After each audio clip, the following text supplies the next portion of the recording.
Good afternoon, people. Welcome back to the channel. Mufc Realist TV. News come thick and fast. Games come thick and fast. And here we are again after the morning show. We're going to cover Erik Ten Hag's live press conference in 15 minutes as it's embargoed at start. Of course, we are talking about the crucial, marginal, slim chance that we are playing Bayern Munich at the Theatre of Dreams.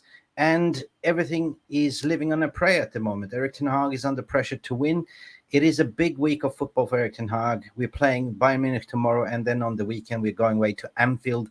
Of course, the team spirit and the mood within the fan base is a little bit low after that defeat against Bournemouth.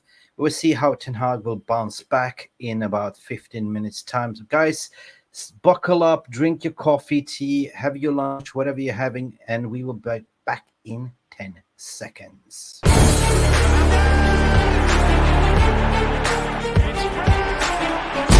Has the Premier League ever been more challenging? Right, well, I feel welcome. Dit is my home and I want to achieve success. Okay? Good afternoon, Mr. Mark. How are you doing? Or should we start singing John Bon Jovi, Living on a Prayer? Should be singing Living on a Prayer for real. It's more For like real? Yeah. It's more like, that it's that one, that hope, the hope that kills you right now. Yeah. Is there any song we can relate to hopes that kills you? Not really. I can just remember Living on a Prayer with John Bon Jovi, Oh, we half there's where, we are halfway's there. Oh, living on a prayer. But, living on a prayer and halfway's there is kind of a little bit of a situation with Manchester United in the Champions League campaign so far this season. We left ourselves in a bad situation. I mean, we had the faith in our own hands when we went to Galatasaray, when we crumbled and we basically had a 3-1 lead and walked away, snubbed with 3-3. Now, if we had won that game, we would control our own destiny and fate tomorrow, but we are not there. So we are basically living on a prayer. We are in football in God's hands. That means that Galatasaray and Copenhagen has to do a draw. And that is plausible. That's plausible because there's two equal teams, and Galatasaray is never say die mentality. We've seen them before. They're quite tricky.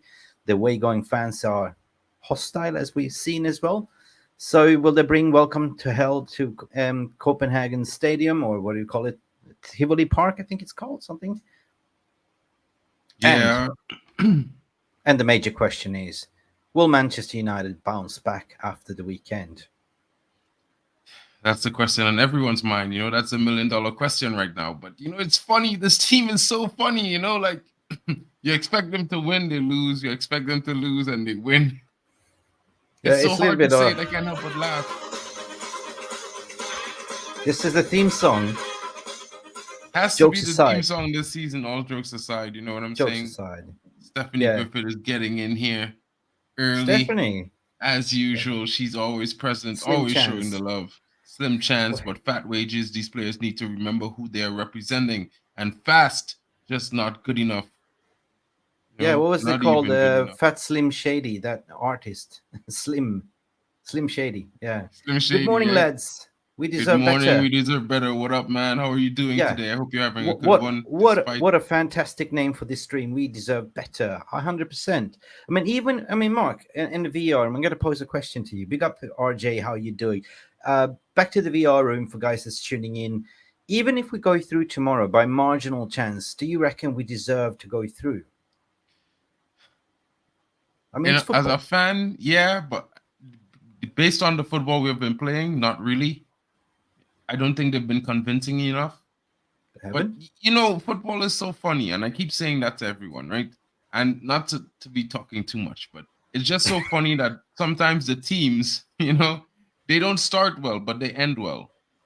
Sometimes athletes start a race, and they don't start too well, but they finish strongly. And United reminds me of that this season. You know what I mean? Mark, personal question. This sounds like the story of your life, how you met your wife. You didn't start well, but it ended well, right? Or? No. She's always amazing. It was always amazing. That one. Girl, you're amazing just the way you are, right? Yeah. No. It was always amazing. So that's not even a question. This is more like me, my relationship Red card with Manchester make United. Simbin. Okay. All right. Sorry. Reckless thoughts, Mark. Reckless thoughts always. We deserve better, says he. I would love to go through. We deserve a break, especially with all the off the field noise.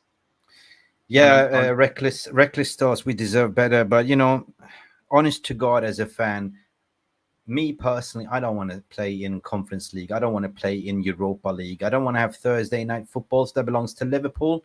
They can have that song. Whoa, whoa, we heard enough of that song. So, at the end of the day, even if we don't qualify, I want us just to focus on the FA Cup and the domestic league, because that's where the focus is for me at the moment, right? I don't think we are competitive, strong enough squad-wise to go deep into the Champions League. Of course, Casemiro is reported training on grass today. We're having players coming back. But the thing is, right, it's been a really, really strange season, stop-start season with a lot of injuries and a lot of things that's going off the pitch, and the, people calling for the manager's head, and I'm being in the doubt situation. The only reason, I was explaining in this morning podcast, was that I put myself in the doubt category so I don't burn myself, right? Because I want the team to win 100% in every competition that we go into. This is the Manchester United way, never say die and always go in and give you 100%. So I do expect Ten Hag to give his 100% in this press conference, face the music, because I believe there's going to be some tough questions. Although this is an international press conference, so you're not going to have the usual banned suspect. Did I say substance? Banned substance subject. Oh God, take over, Mark. Yeah, and I think the usual suspects are going to be leading the show today again. They're going to be talks about Rashford. Like, there are different articles early on. In the news show we didn't mention them, but there's some reports saying that Rashford is leading the revolution against Ten Hag in the dressing room. I don't know how true that is. Do we believe that? Mention that.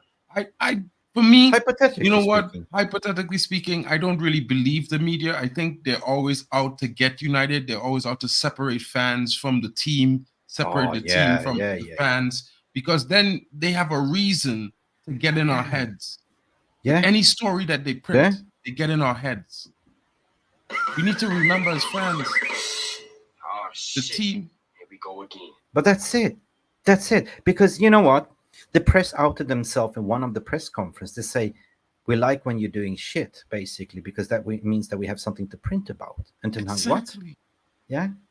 So is it fabricated stories? I mean, on the other hand, if you flip the coin, he's been there surviving and seeing the manager out the door, since what? Jose Mourinho, Luke Shaw, Harry Maguire's. I mean, if they don't like the way the manager wants to set up and the instruction the manager is giving, I mean, if you don't want to track back, then sit there and watch and get hungry, at the end of the day, perhaps. Yeah. Tomorrow is important. Tomorrow is important. And fans have to remember, right, that as much as we are the heartbeat of the club, the players are the legs that do the hard work. Mm-hmm. The coach, he tries to make us happy, and the players try to make us happy. Yeah. Question back to you though.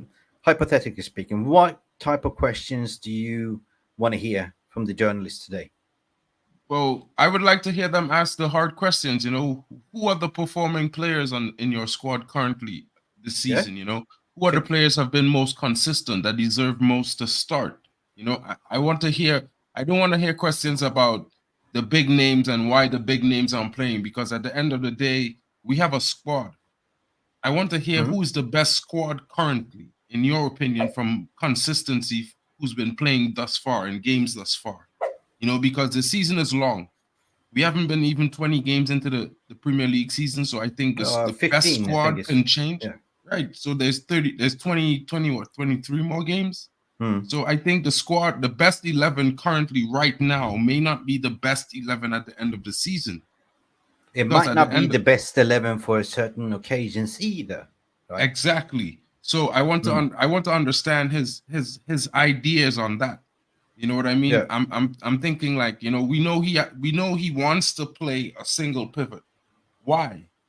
with the current squad we have? Why do you want to play that? These All are right, the questions. so stay with a single pivot, because that leads up to my next question.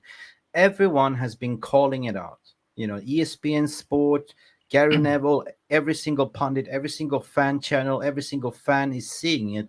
You don't need glasses to say, look, we've been way too exposed, and the big donut hole in the middle is there since Ole Gunnar Solskjaer, right? Okay, Casemiro is coming back, but it's too early. But why would you just play that single pivot and play with hide and seek and Bruno Hollywood passes? I'm just quoting what the social media is saying, and I, to a certain degree, agree, because that leaves us with no creativity. It leaves us with a big, massive donut hole in the middle and one guy to cover the whole ground. Rather to say that, okay, assure this. Now is your chance. Now try this against Bayern, right? And then you go to Anfield with the same formation, meaning Casemiro, meaning Sofian Amrabat alongside with Kobbie Manioo, and up front you will have a Bruno. But of course, Bruno has been suspended, so he cannot play, against Liverpool. So the question is, how would you then go forward against Anfield if Bruno is suspended? Would you play like a Donny van de Beek, or because Scott McTominay is not a technical, 100%. He's not a ball player. No, I agree, and like I would still, I would, right? I would ask Ten Hag that same question, but I would also ask all the social media and all the fans, everyone in the comments, this question: when is the last time have you seen Hollywood passes from Bruno? When was the last time have you seen, Amrabat boss the midfield? I've seen it a game before. Okay. And right? another question, though. And another question. Mm-hmm. When was the last time you saw Bruno was actually nominated an Oscar for a Hollywood pass or win one? I haven't. Or supporting act. You know what I mean? It's like, I look at it like this, right? We have a team, and we're going to go through some ups and downs this season. And I can't explain anything for Ten Hag, because I'm questioning some of his decisions as well. Like I looked at the rotation. I wasn't able to watch the game live, so I could understand fans questioning the starting 11. I could understand it. We honest. have Mario Icardi is in the chat. Our trusted Galatasaray fan. He says, good luck for tomorrow. Big day. But also big day for you, Mario Icardo, Galatasaray. Big up for you. And of course, as a United fan channel, we do hope you draw. It's like it's like a duel, like a Western duel. Draw, pull. You know what I mean? Bang, boom, bang, both get shot. Bang, bang, I shot you down. True. Yeah, I mean, we deserve better, saying why we're not utilizing two defensive midfielders. And that's exactly what we were talking about here. Scott at the wheel, big up to you. Welcome to the stream. Good afternoon to you, Scott at the wheel. I feel we cannot afford to play off, to pay off his contract. We are recruiting in January with more loans. So, I mean, you're probably talking about the January market, which we covered this morning. And Fabrizio Romano was coming out to say that there will be some transfers. We're looking at a striker. We are looking at a defensive midfield, defense, a centre back, I think. But I'm skeptical. Like, I'm a realist. I know our finances. I know we need to sell. But apparently we're looking at the cheap market, which we should do, like, in the sort of grassroots leagues from Argentina, Brazil, Colombia, anywhere. Colombia. Right now, United fans need to buckle down. And I think Ten Hag needs to also do better. He needs to get more into the vibe. He needs to be a little bit more flexible with his decisions, Yeah. But I also think United fans need to kind of understand there's a little bit of a translation gap within his comments and what we might naturally understand. I mean, even the South Americans could finish the dinner. We need gold.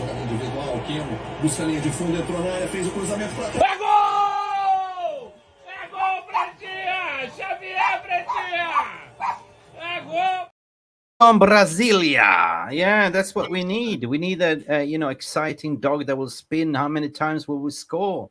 I mean, lackluster performance.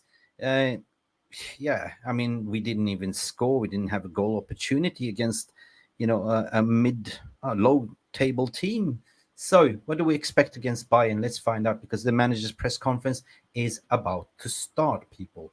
It's about to start, and just like the comment for fans who don't know, Bayern was thrashed by Eintracht Frankfurt 5-1 on the same day. So It's tough. It's a tough one. They've been through several defeats in their last couple of games, so their run of form hasn't been great.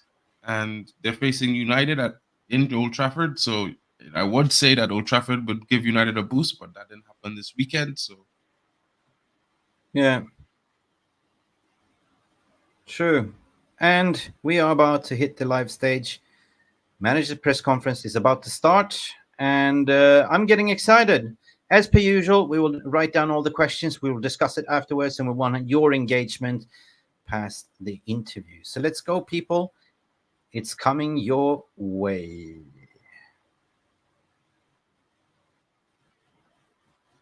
No, not yet. These are pre-words, basically. A guy sitting behind a Christmas tree.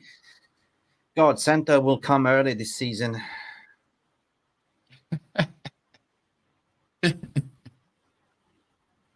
he doesn't look like the nice Santa Claus, you know what I mean? It's at Carrington. No, just a moment. Yeah, it's just basically they're in the Old Trafford studio. They all painted up the old Christmas tree, and yeah, let's keep talking, man, because obviously Ivo Bosic is here. Listen, Ivo, our deepest apologies. I saw your comment, and we got to tell you that sometimes we cannot always do live shows. This morning was a little bit of a different mark. Other opportunity, you had to go some personal matters, same as me. So we decided to record it and post it afterwards. So what matters is the content, the news, that's what matters. And I hope you got the message. We were as a disclaimer early in the stream to say, listen, this is not a live. And when we do record, we have an option in StreamYard to sort of broadcast it as a record for the reason that you guys can chat in the chat room to engage. So our apologies, and I hope you got the message across, my brother. Thank you. Okay, match day 6, UEFA Champions League group fixtures. FC Copenhagen is also playing tomorrow, and the pundits here sitting here, and Erik Ten Hag is about to come in here. Erik Ten Hag is about to come in here. Here we go. He's got Scott McTominay with him. Let's join them now. Bayern Munich tomorrow night. Can you guys hear it? Erik Ten Hag, please identify who your question is for. Should start with Simon. Hi, Erik. You're obviously not in a great position going into your final group game. What would the feeling around this club be if you can't qualify out of this group? I don't know. What I know is I never think in a negative scenario. I think we think positive. And so we know what to do. We have to win to stay in Europe. So it's all about that. So we will prepare the team with that feeling. But it also depends on what Galatasaray is. We are able to do it. And I think we have shown in the last weeks when we are on our best, and then we can do it. And Scott, the manager's mentioned about being at your best. You played well against Chelsea. You clearly didn't play well at Newcastle. Didn't play well against Bournemouth. Why is there such a big difference between the performances of the team? Yeah, obviously we know that. We know the inconsistencies which we have had. We're not naive to that. And I feel like for us, we spoke about it as a group with the coaching staff. And for us, the schedule's relentless and we can't blame it on the backlog of fixtures and stuff like that. But for us, we have to come together as a group and figure out the reason why we are slightly inconsistent at this moment in time. But as you say, the boys are honestly doing everything that they can do to contribute and give the best whenever they approach. Good question, though. Hi, Erik. Going into this season, going into the Champions League on the back of last season, what were your ambitions for the competition? Obviously, very good question. In the group stages, but did you believe you could go far in this competition, win the competition? First, I don't think about winning the competition when you start the season. Okay. It's first get in a position that you can win. And so now we have still the opportunity. It's not anymore in our hands, but we want to stay in Europe, and therefore we know what to do. We have to win and to stay in Europe. Neil. Scott, you've had a great revival of your own career here at Manchester United. Did you fear there was a moment where you might believe in this club? There's always speculation and different things surrounding every player at Man United. you have to perform to stay at this football club, and I've known that since I've been a young boy, watching lots of senior pros come through, and obviously academy players as well. And for myself, it was a case of just get your head down and work, and there's not really too much else to say, to be honest, other than that. And you've had what would you put down to your goal scoring form and everything? Is the faith the manager's put in you, bringing you back into the team? Of course, that's the faith of the manager has been a massive one for me, and you want to repay that as much as you possibly can in terms of when you do get minutes on the pitch. And that's the life of football. You're going to have ups and downs in your career. It's not always sunshine and rainbows. And for me, I've always approached it that way, with a clear mind and a clear head, where whenever I do get the opportunity, I want to take it, and I want to show that I can do it, and I'm there to help the team as well. Eric, first of all, just wondering how the team's looking. Is there anyone returning or anyone unavailable? No, big question. It's a condensed program, so we have a training. So in this moment, I'm not sure about everyone who's available for tomorrow. But so question mark is, for instance, on Victor Linderlof, if he can make it or not. We have to wait and to see until tomorrow. Then we know. And you're saying you're not looking in a negative way towards the game. But you're facing a side that hasn't lost a group stage game in the Champions League since September 2017. You're coming off the back of the Bournemouth match. What does give you hope? It's our team. we are not consistent, clear, but we have also a very good performance and highs. So if we get it, when we are in the right spirit, then we are able to do it. Then we are able to beat any opponent. Dave. Just following on from that question, what gives you the belief, Eric, that the team can win tomorrow and extend your stay in Europe? Because the form hasn't been good. It's been 14 goals conceded, 3 defeats. What gives you the belief? What have you seen that gives you the belief the team can go ahead and do that tomorrow night?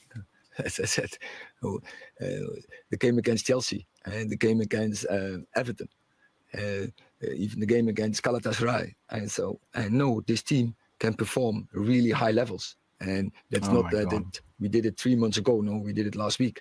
And so I know we can do it. And when we have the right mood, we have the right spirit, starts with the right attitude. If everyone is ready for it, we are able to do it. Is the biggest concern for you that you don't know which of your teams is going to turn up? Because you have a great performance against Chelsea, then you have what happened at the weekend. Good question. The most frustrating thing for you as a manager, you don't know which Manchester Who's going to down tool is going to turn up. It's not about to get frustrated about that. We have to work about that. So so that's my responsibility, to set the team, to prepare the team, that they improve on that fact. And I will give everything, and I know my players do as well. Paul.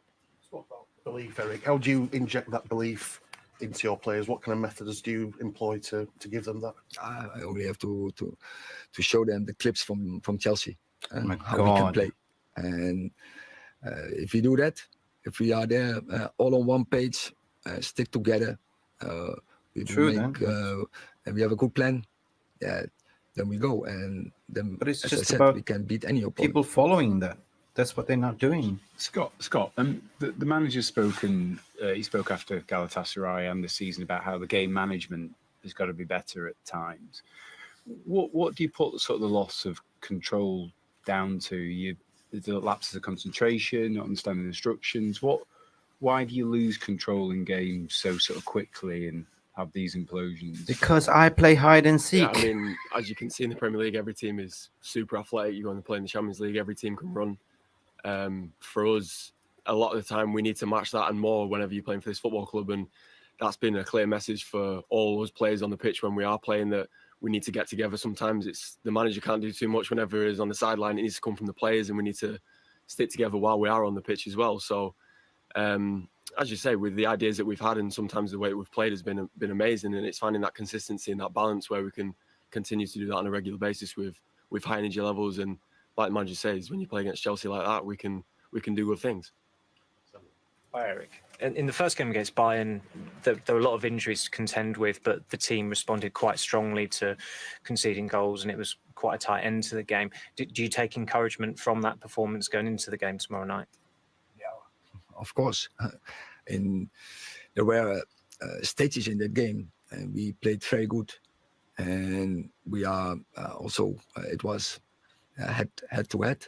in that game for a long time in the game. But also we made and we suffered some mistakes were absolutely avoidable. But that is one thing is sure: when you play against Bayern Munich, you have to play your best because they have a good team and they have very good individual players. But as I say, Chelsea had also amazing players, and we went head to head to them, even and we dominate them. So I think we can do it against Bayern as well. Yeah, I already started with the lineup already. Eric, Oh, Nana. for both of you. The atmosphere was very loud in Munich. It was bouncing in Copenhagen. It was brilliant in Istanbul. What do you two want from Manchester United fans tomorrow night at Old Trafford? That's clear. It's I think Old Trafford is not a nice place to come for an opponent, and we are aware of it. It starts with us, but then of course, then you hope that the fans, we are together. And as long as I'm here, I always have the feeling we are absolutely together. There's a very strong bond between the team and the fans. They're always behind us, even when we have big setbacks, and they're staying behind us. They're supporting us. So I'm very happy with that. But we have to take the responsibility. It starts with us. We have to energize them. True that. Hi, Erik. You said on Saturday that you didn't think that the squad had 2 cup finals. What has the biggest change been from then to now to make you say on Saturday that you didn't think that you're good enough to be consistent at the moment? We had a regular team, not so many changes. I think especially in our back line, we had a long time. We had this is interesting. A regular formation, and that helps you. And then you get the routines in, and so we have to wait for that. And till that moment, we have to deal with it. And as every team has to deal with it, and it's not only us, but I'm sure when we get back to regular base, then we will play better, and you have a better opportunity to win games, and you have a better opportunity of a chance that you are consistent. It's simply then a personnel issue rather than a mentality issue. Personality. I think first of all, it's a personal, and then but I'm aware, and that's my job. We have to be we have to be really tough if you have to do it every third day. But we are not the only team.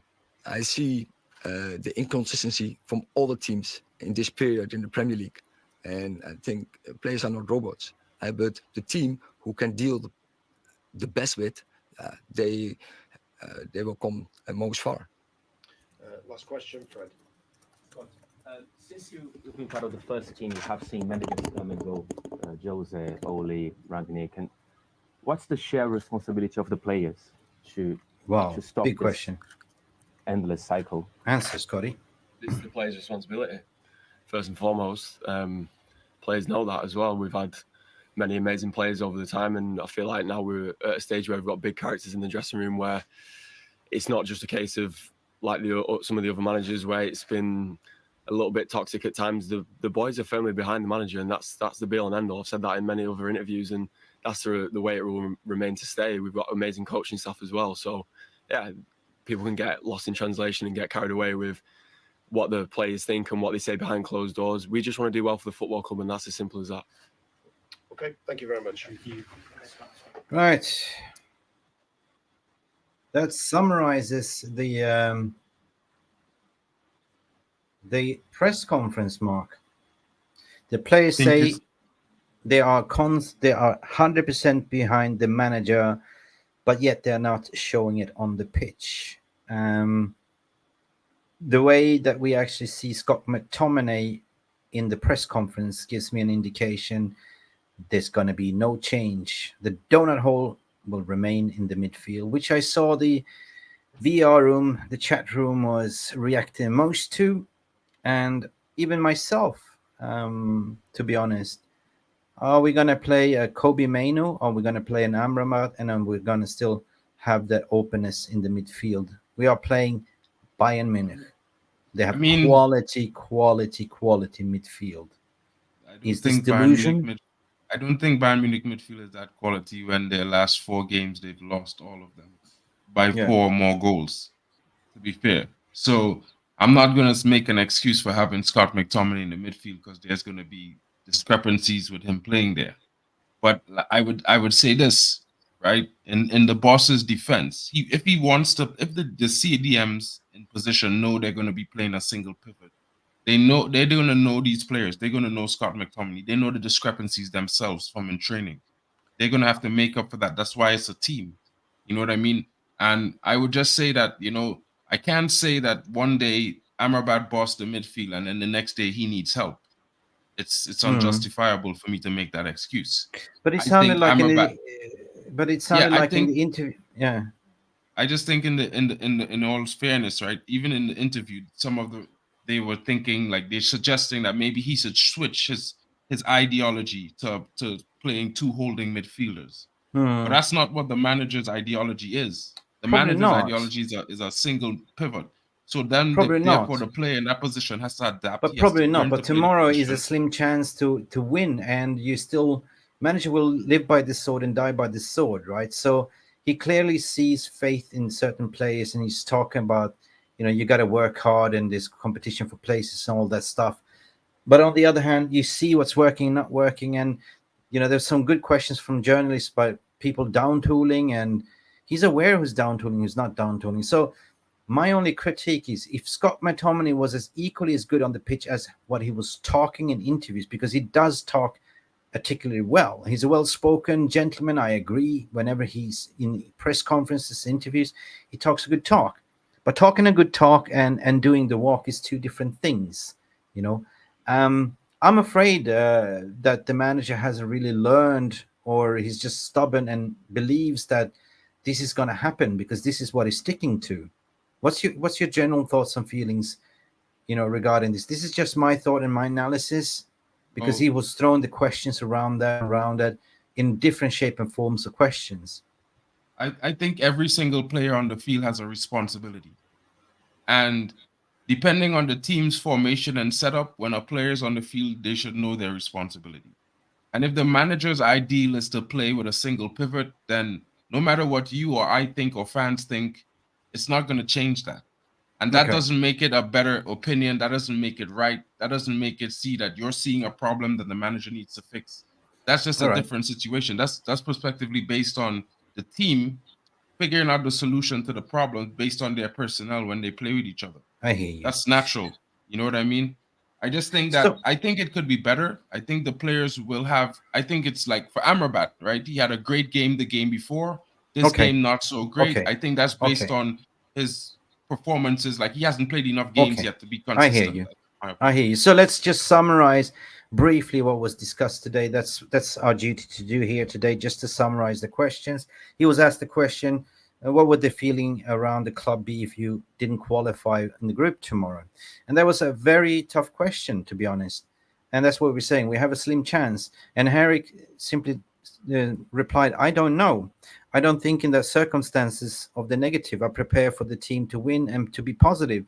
So, and I remember also, like, they were asking, so basically said, I don't prepare for this, like in the beginning of the season. They were asking, like, you knew you were qualifying the Champions League. How did you prepare? And he said, I don't know, basically. So that for me was a little bit of a dubious question, like, red flag. Why is there such a big difference in team performances was another question. He just basically responded for Scott McTominay. He said, for us as a group, we have come together and figure out and do better as a team. Standard. What else would you say? But speaking, I mean, what did I say earlier? Talk the talk is different than do the walk. About last season, comparing where you are in the competition, do you want to win? Serious question. Do you want to win? Erik Ten Hag says, I don't prepare the team to win a competition in the beginning of the season. I prepare to get themselves into position to win. That's a little bit of a tongue twister. Mark? Yeah, it's a bit of a tongue twister, but I kind of get what he means. Like, you can't say you're going to win, but you have to do your best to put yourself in a situation where you can win. So yeah, I kind of understand that. Yeah. He also said, well, there was a question, what would you put down to your good form lately? And he said, Scott McTominay. Yes. Yeah. You have to give your best when the manager has faith in you, and you want to give your best for yourselves and the team. Standard questions. Yeah, I mean, again, in training or on the pitch, right? Because obviously in training they do the best to get picked, but once they come on the team, it seems like they lose their minds, like, you know, they lose their manager's instruction. And this is our critique as a fan base. What about the available team and the injuries in the squad for the game tomorrow? That was a big question. He says, I don't know. I hope Victor is back, but the team is working on being fit and available. So no major updates, nothing about Varane. Don't think Varane will get a sniff tomorrow, do you? I don't think so. But then again, he hasn't been in really good form this season so far, and then True he's that. been injured, so it's kind of True hard that. to say, you know, he's going to save us. True that. Do you think you can get a result tomorrow? Again, this is a winning question, and as a Manchester United fan, we always expect 100% win. And he said we do everything, you know, we do the best we can to beat anyone. And there was a question, what gives you the belief that we can go out there and win tomorrow? I like that question. The games against Chelsea, then he draws back, like, you know, the winning games, like, you know, Chelsea, Everton, we can do it. It's the right attitude, the right mentality. But then Ivo Bosic will come play the tapes against Bournemouth, play the tapes against Galatasaray, play the games tape against Copenhagen, where you clearly had the lead and you bottled it, and you still haven't learned anything. And that is my worrying sign, because he hasn't learned from it. It's all about possession. It's all about defending as a team. It's all about attacking as a team. But if you can't defend the lead, and if you can't see that the lineup is a problem and the personnel, because that was a question regarding the personnel as well, it must be frustrating when you don't know who's going to turn up for the next game. And I like the question, because that was kind of masked question, who's the bottlers, like, you know, why are you picking the team that is not going to fight for you, that's going to down tool? And they basically said, he said, like, you know, they must follow the principles and be ready and they will win. So again, he's talking about his rules and principles. He's giving the clear line of instructions. They get picked based on the merit of training, but as soon as they go out there, everything goes out the window. Like, you know, they just don't follow it. You know, they are so out of position. I'm talking about Bruno, I'm talking about Scott, leaving Amrabat totally exposed in the back. And that is why we are so easy to hit on the transitions, Mark. You know, Scott McTominay was saying that, why does the team have so many problems in the midfield and in games? You're asking the right person. That Scott hide and seek. Yeah. What did he say? Again, it needs to come from the players, 100%. The teams are very fit and they're very intense, and is a message to every player in this team to do better, to be more intensive, and to work harder.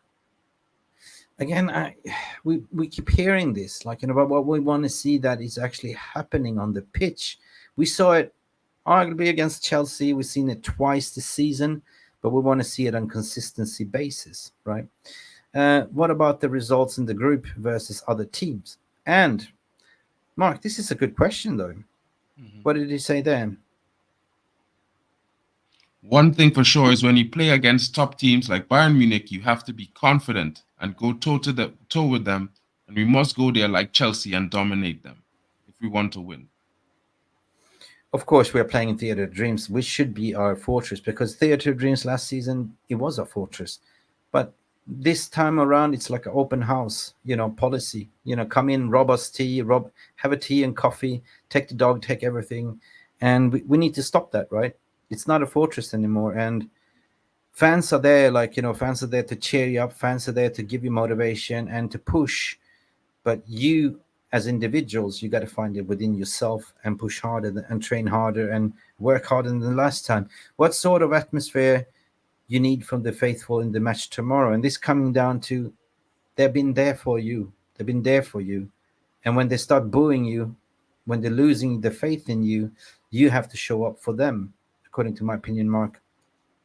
You know your fans are the best in the world. We are a team. The players must energize them and repay the support, 100%. And this is why this is what it comes down to. You know, play for the fans. Play for the fans that pay expensive money to come there and watch you. Don't let them down. Anyway, to summarize certain things, what can be done better in the defense to improve the performance? Play Johnny Evans, perhaps, with Harry Maguire, Mark? I think so. Because they have been a good pairing when they played. People might laugh, but they've been good when you they take played. that serious, what I said. Yeah, I'm being honest. You know, fans make an argument for players that have not performed well this season. They haven't done well. And they have a big name, but they're not doing anything about it. So it's like, why are you arguing for a player who has a big name? Yeah, he's won 4 Champions League. What has he done this season? Nothing. He's flopped the bed for us in 2 of the Champions League games. We live in today, not tomorrow. But we certainly miss Lisandro Martinez. And basically the answer was, it's the routine, the principles. You must stick to the task and you must work hard. It's all those same questions. Work hard, stick to the routines, play for each other. When we'll be inconsistent, but we must find a way. We must find a way. 2 more questions left here. It's personal issue. I see it's around the PL. Is it a personal issue? And that was verified. It is. Scott McTominay said it's the players' responsibilities. The boys are very behind the manager, and I've said it many times. We just want to do well for the football club, and that's it. That was Scott's response to the last question. You know, and I like that. I like that answer, but you know, talk is cheap. For us fans, we want to see you apply it on the field. But anyway. I mean, as a team, like the players have to all apply that, you know, not just Scott, you know, like Amrabat has to do it, like, you know, Varane has to do it, you know, Hojlund has to do it, you know, Garnacho has to do it. You know, if I give criticisms about the last game, I would say the worst player on the field who cost us the game was Garnacho. But everyone is blaming Bruno and Scott, but it's Garnacho. You know what I mean? So it's like, well, everyone has their opinions, and that's football. Yeah, but it's like, I mean, if you look at the problem, the only problem is one guy has 12 chances to put the team ahead. Instead of making the correct decision, he made the wrong decision. But could you say that the whole team is a problem? Could you say the whole team is a problem? It's not balanced enough, right? They're not fighting for each other the way they used to do. Like, you know, they don't back each other, or they don't know each other's patterns as of yet. You know, I think that's but that means that you're not intelligent enough to read each other's game, or you're not communicating properly. Like, you know, anyway. No, it's just a time thing. Amrabat is new to the team, and he's providing. You can see when he's on, he has a great game. You can see when the team links up with him well, the midfield is strong. Like, look at the game before and look at the last game. There was like little incommunications. It's going to happen. It's a new team. The team is trying to get together. So like everyone needs to understand that it's going to take time. The season is going to be up and down. Yeah, I don't understand. Do we have a translator? GGLG Onani Tushumel. I can't even read it. What language is this? And is it Bahasa? Bushka? Please let us know what language is this. I cannot read your language, my friends. Sorry. Can we just go to the VR room, to the fans in general, to get a pulse what they're thinking as well, Mark? Because at the end of the day, we are a fan channel, and this is fans reacting. Doug Poskett is saying, he says that the answer is to our inconsistency is this. That is his responsibility to get the team prepared, right? But Ten Hag can only do such much. Then it's the player's responsibility. 100% it is. You know, manager can only prep the team. Manager can only give them the instructions, the rules and the principles. But it's the team at the end of the day that applies it. And if they do. If they don't, then they should definitely be taken aside and say, look, listen, mate, you know, I gave you instructions. Why didn't you follow it? Like, you know, I'm losing faith in the manager right now is what Kenny is saying. I can't blame you. That's your opinion. What's next? Craig Warby saying, I'm starting to become pathetic to defeats and poor performances.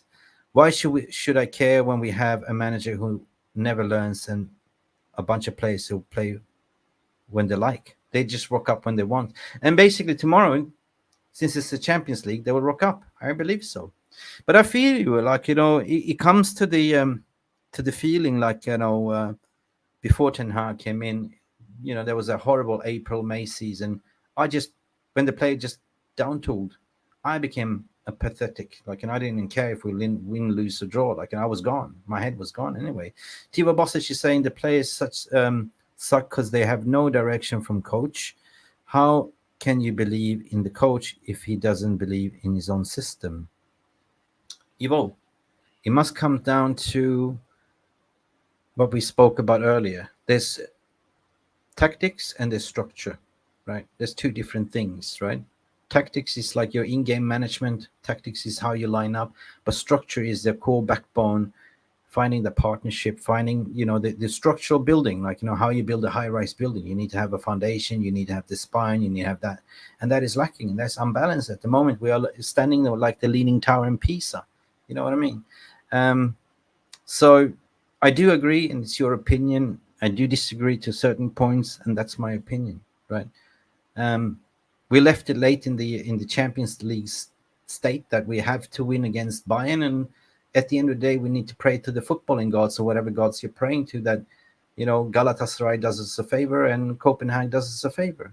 But the big question is, what then after that, right? Are we in shape to take on the Champions League further down with players coming back? Will he have time to implement his style of play, system, the backbone, the structure? Because games are coming thick and fast, right? And then Christmas, New Year's is coming, and hopefully we get a little bit of break then. Welsh Girl 68, big up. What are you saying here? Our fan base wanted to rebuild, but now the manager's under the bus after the 18 months. We overachieved last year. Yeah, give him as we did Sir Alex Ferguson time. Mark, I'll let you comment on this. 100%. If you, I don't see how you could disagree with the statement. And like when someone says, you know, they lost faith in the manager third game in last season when he abandoned the identity, I'm gonna say they're disingenuous. It's just simple. It's not being honest with yourself or honest with the truth. Because if the manager says, I can't play the Ajax way with this team, even a rocket scientist could see that without having to do the math. Yeah, you don't need Can't glasses. play the Ajax football to do that. So then you cannot blame a manager when he speaks the truth. And if a manager says that and you want to crucify him for that, then it's ridiculous. Then it comes back to youth to do that. But then it comes back to the question mark again that what was raised in the interview, my friend, when they asked about is it the personnel, and there was yes, it's the personnel. So basically, he cannot then play his way of identity style football because he doesn't have the personnel to do it. 100%. They don't have the capacity, or they don't have the intelligence to do it. I mean, I would say it's both. Like, you know, if you're not intelligent, if you don't have football IQ, I mean, you've been given instructions to go out in the field to play a style of football, but then you have to apply your own creativity and your footballing IQ, how to run, how to don't stand static, like, you know, move around, because movement is key, right? Movement. And we've been way too static. Yeah. 100%. You know, the team has to play well. They have to execute on the field. Now, they could show that in training. They could show it in training every day. And the best players will show it in training. And fans will say, we want players who train well. Like, in my honest opinion, like, I think some things about training is not always going to be that way for all players. Like Michael Jordan wasn't amazing in training. Okay. You know, like some players weren't amazing in training. They're amazing in the game. Fantastic. Big up a VR room for tuning in. Don't forget to, you know what to do. They like and subscribe and all that stuff. Mark, I'm just a little bit conscious of time.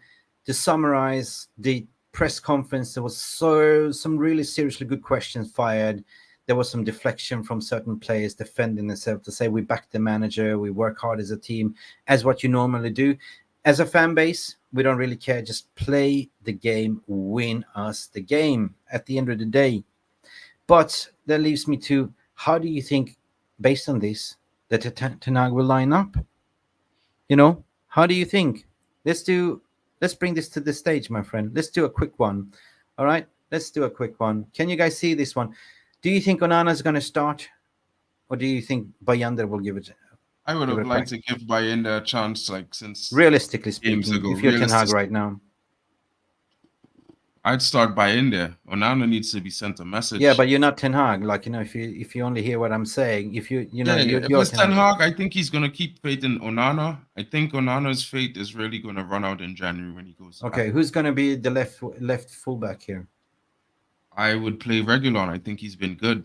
And I think Luke Shaw is better suited to playing left centre back this season because nothing's going to change. Is that what you're saying? Yeah, you're going to have Luke Shaw. Luke Shaw. And of course, you got to have Harry Maguire to deal with. The headed balls and Harry Kane. We put Harry Kane there. Okay, so you will go with that one. I mean, this is your lineup then. And who is going to start here? Aaron Wan-Bissaka? Yeah, I'd start Wan-Bissaka because I think I'd need him for the first half. I want to be man to man with the wingers in the first half on that side. Okay, formation. What do you think? Formation 4-3-3. Same. Yeah, 4-3-3. You know, 4-3-3. I'd go with Scott, Amrabat, and Bruno again. I think Amrabat deserves the confidence that he will up his game because he's shown it the game previously where he could dominate the midfield. I think he can do it. Okay, so you think it's going to be the same? You got to see, Scott McTominay here. Mm-hmm. Yep, he was in the press conference. Definitely, he's starting. Bummer. And Bruno. I mean, like, to be honest, like, if I had to choose, I would prefer to see like a Manioo or maybe a Dan Gore Jr. next in the midfield, or he might be a Manioo. You might be a Manioo. You never know. You never know. But he will never start. He will never start those two because one needs to come up from the bench for the other, like as a replacement, just in case the other one gets a knock or injury. Man, here is the controversial: will he start Rashford or will he start Garnacho? I think he will start Rashford tomorrow. I have a sneaky feeling. I think he's gonna start Garnacho again. Rashford is still banned from the UCL. He can't play. Oh yeah, true. He's got a ban. So yeah, Garnacho. So Garnacho and so that prevents him. Yeah, Hojlund, please no Martial. Please Hojlund, no Martial. I beg you. Hojlund, the leading goal scorer in the Premier League, and here must be Antony then, right? Must be Antony. Palestri comes on second half. Change the game if you need to. I think this is the best. So that's not much of a change then. In other words, it's pretty much the same team. Otherwise, then Aaron Wan-Bissaka comes in according to your opinion. Rashford is not there. Garnacho, Hojlund is the same midfield. Yeah, I mean, listen, right? You want to see consistency. You have to have some form of faith in these players. Like, I mean, we're in a situation where the team is in a rebuild. The performances are going to be up and down. They're going to have bad games. They're going to have good games. You know what I mean? Yeah. You can't just bin players and bin like the transfer window is closed until the next 2-3 weeks. Yeah, I know. We don't really have the money to say we can just go buy players. Yeah. You know big up Linda. So big up Linda Warrington. He cannot start Martial. If he does, he's absolutely gone. Big up Linda as well. We haven't seen you in the chat for a long time. Welcome back. And Linda, again, I'm going to read out one or more of your chat. The sooner these players get their mentality right, we might get some positivity within the team. 100%. Big up Linda. And Chunini is here as well to say, Eric Ten Hag should have taken Rashford to the press conference, no hiding, and let answer the questions from the media. Tough questions were thrown to McTominay, and Rashford needs to answer such as the face. But anyway, facts. But he's not going to play tomorrow. So at the end of the day, he's not going to play tomorrow. He's not going to be a part of the press conference, according to my opinion. Malcolm Smith is here. What are you saying? Rashford back for tomorrow? No, he's not. Straight red card is not too much banned in Europe. It's too much brand. I'm not going to read out Madhouse's comment, but he says we effed either way because of YouTube algorithm. Sim is saying what you're saying. What happened to Hannibal? Run the most, and what happened to he deserves to start tomorrow. I mean, over McTominay. Yeah, I think so. It's just that you see the thing is with me is that Hannibal maturity, his in-game maturity is questionable for me. That's a bigger minus than Scott McTominay's deficiencies because you never know when he could get a red card in a game. You know what I mean? So that's the biggest thing. If he could get his mentality down, under control, I start him over McTominay. I start him every game because he's got the engine, he's got the ability, he's got talent. He just needs to get the emotions in check. Hannibal and Manioo punished for having some good games. That's what people think as well. But Mark is saying as well. Yeah, true. Linda is continuing to say, yes, I'm back. Can't always catch you live, but good that you caught us live, please. And that comes to the next thing, because YouTube is doing something weird. Even if you subscribe and stuff like that, you need to hit that notification button, right? We will always publish the double video. check, because sometimes YouTube puts it on personalized. And when it's personalized, you only get messages that have to do with Manchester United in the keywords. So you need to check to make sure it's set on all, guys. Yeah. What are you saying here? Realist carves. Beyonder deserves to start over Onana. Yeah, but Beyonder's going to get started. You know, he's going to get a lot of game time in January when Onana goes to AFCON, if he goes to AFCON. I think he's forced to go to AFCON because he's already said yes, otherwise he's going to get penalized by my memory. Madhouse, Box is saying, Hannibal makes Bruno look like a calm person. Yeah, he does. You know, I'm not exaggerating on the guy. I like him. No. I like him, but he's a red card waiting to happen. And that's the one thing. He's the bull from Pamplona. You know, the bull run, yeah? Yeah, I hope he could settle down, though, because his talent and ability would be wasted if he can't get that under control. At least Hannibal tries, true. Yeah, that's what I'm saying. We deserve better. I like him. I want him to do well. It's just he needs to calm the emotions down. You can't kick out at everyone. You can't fight back for everything. Yeah. Sometimes and finally, take it on the chin. Yeah, and just finally, Craig Warby says our captain can even control his motions, and fair play. I mean, we're talking about his yellow card for sure. Like what are you thinking, mate? You read the room, you saw the elephant in the room, that the referee was not taking it. Like, and he was giving red cards, yellow cards for petulance all over the shop, and you couldn't bite your tongue. You just have to get yourself suspended against Liverpool. I mean, it's a double-edged sword, because captains are allowed to speak to the ref. It's just a wonder for me why other captains do worse than Bruno and don't get booked. People say Bruno's petulant, but people mistake petulance for passion with Bruno. You are on the field in the moment. You can't think those things. A lot of captains, a lot of players would say the same thing. When you're on the field, you don't see that overview, your rush of emotions. Sometimes he's not even talking to the referee. He's complaining with other players, but people act like if he's always complaining with the referee. It's weird. Box coming in. Onana Exactly.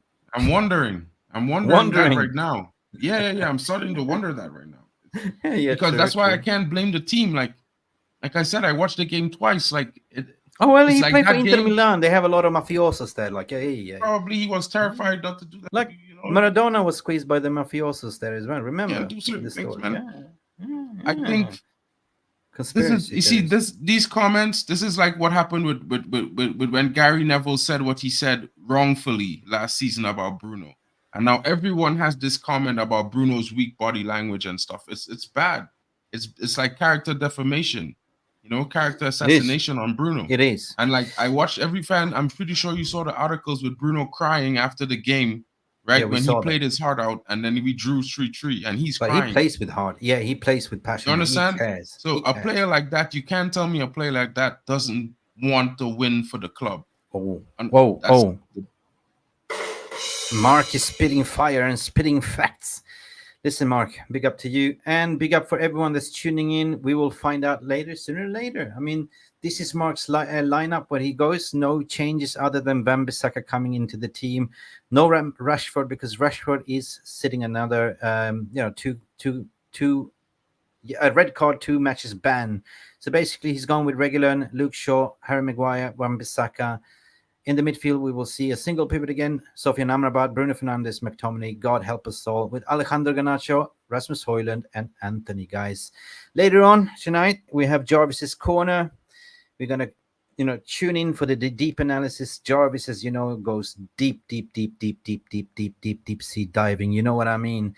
It's going to be a smashing show. He's going to look over structure versus chaos, and it's going to be an unusual match preview, guys. Listen, Mark, thank you again. This is the second time I see your face. I'm tired of you. I want to have a break from you.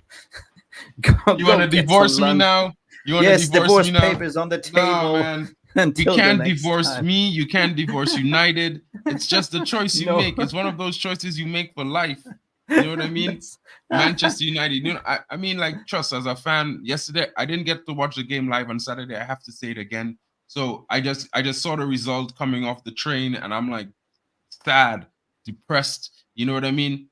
on my way to a Christmas party and depressed because Man United lost. I didn't even get to see the game, and I'm mad.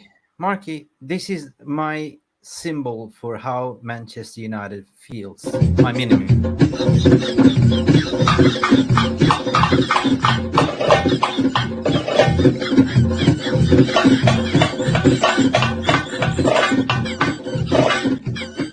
Protect yourself at all costs.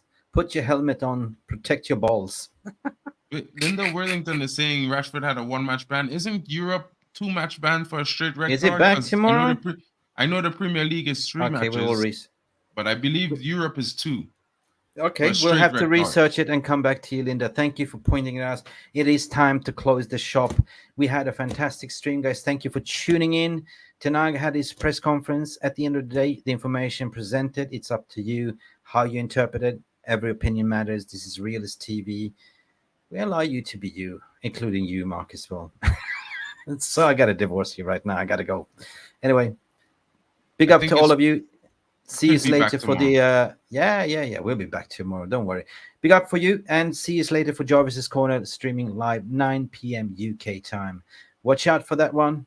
The thumbnail is coming up. It's going to be posted, and have a good afternoon. See you, people. Bye for now. Catch you later, guys. Have a good one. Yo. Thank you so much for stopping by and watching MUFC. Thank you so much for stopping by. Don't forget to like and subscribe. Don't forget.